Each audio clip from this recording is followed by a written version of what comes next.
अच्छा, जैसे मौसम भी बदल चुका है, इस समय AQI भी ज़्यादा हो रहा है, AQI भी ज़्यादा हो रहा है, तो इस समय गले में पकड़ हो सकती है, ENT में क्या हो सकता है?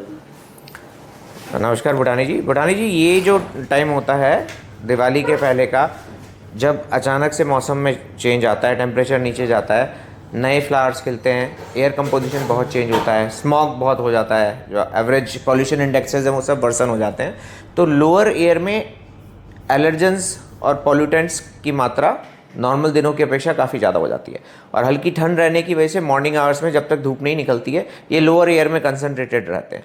तो इस वजह से जितने भी एलर्जिक पेशेंट्स हैं, चाहे उनको एलर्जिक राइनाइटिस हो, नज़ला हो, एलर्जिक फेरेंजाइटिस यानी गले में खराश हो, अस्थमा हो, एलर्जिक ब्रोंकाइटिस हो, आइज़ में इरिटेशन हो, ये सारी प्रॉब्लम्स इस पर्टिकुलर सीज़न में अचानक से बढ़ती हैं। इस पर्टिकुलर ड्यूरेशन में जब तक ठंड तेज़ नहीं हो जाती है, तब तक एलर्जिक प्रॉब्लम्स राइज करती हैं और तब तक इन पेशेंट्स को अपना खास ध्यान रखना चाहिए। तो खास ध्यान कैसे कैसे रखा जा सकता है? सर, फर्स्ट ऑफ ऑल तो जितने पहले से इस्टेब्लिश्ड एलर्जिक पेशेंट्स हैं उन सबको यही राय दी जाती है कि खिड़की दरवाज़ा बंद करके सोएं। मॉर्निंग आवर्स में अगर ज़रूरी ना हो तो ग्रीनरी वाले एरिया में बाहर ना निकलें, आउटडोर्स ना निकलें, पर्टिकुलरली मॉर्निंग में जब तक धूप तेज़ नहीं होती, क्योंकि तब तक लोअर एयरवे में एलर्जेंस काफ़ी ज़्यादा कंसनट्रेटेड रहते हैं। जो भी उन्हें एक्सरसाइज करनी है इंडोर ही एक्सरसाइज करें। घर पे भी कुकिंग होती है तो चिमनी यूज़ करें।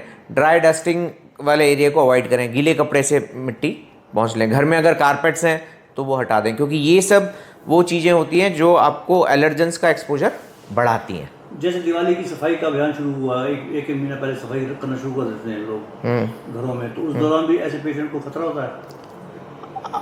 देखिए, सिर्फ ड्राई डस्टिंग में ऐसा ज़रूरी नहीं है, बट जो लोग पहले से ही एलर्जिक हैं, जिन्हें साल भर एलर्जिक सिम्टम्स रहती है, उन्हें कोशिश करनी चाहिए कि ज़्यादा धूल मिट्टी उड़ने वाले काम से बचें।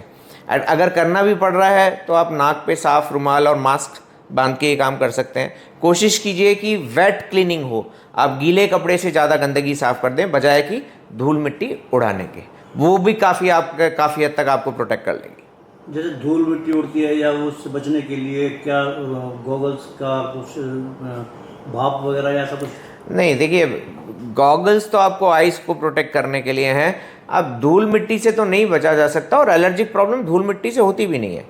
प्रॉब्लम होती है स्पेसिफिक एलर्जन से, जो छोटे छोटे पॉलन ग्रेन्स होते हैं, फ्लावर्स के, इंसेक्ट्स के छोटे छोटे पार्टिकल्स होते हैं, जिनसे आपकी बॉडी ओवर रिएक्ट कर रही है।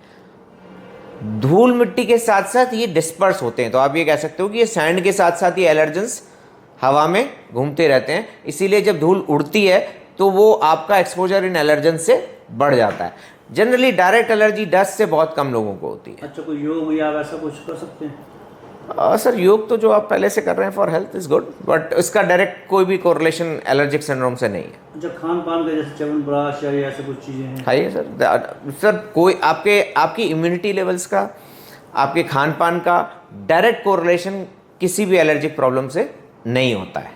बट अपना हेल्थ के लिए आप जो भी चीज़ खा रहे हैं आपकी बॉडी फिट रखने के लिए, दैट इज़ गुड। बट हाँ, एलर्जिक प्रॉब्लम्स में आपको एलर्जेंस अवॉइड करना, और अगर सिम्टम बढ़ रहे हैं तो उपयुक्त डॉक्टर से मिलना।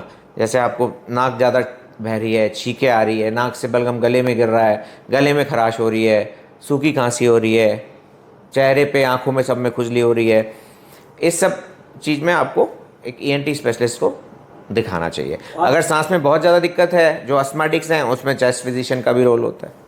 आजकल किस तरह के पेशेंट आ रहे हैं ज़्यादा? यस, जो आप पूछ रहे हैं वो बिल्कुल अप्रोप्रिएट है।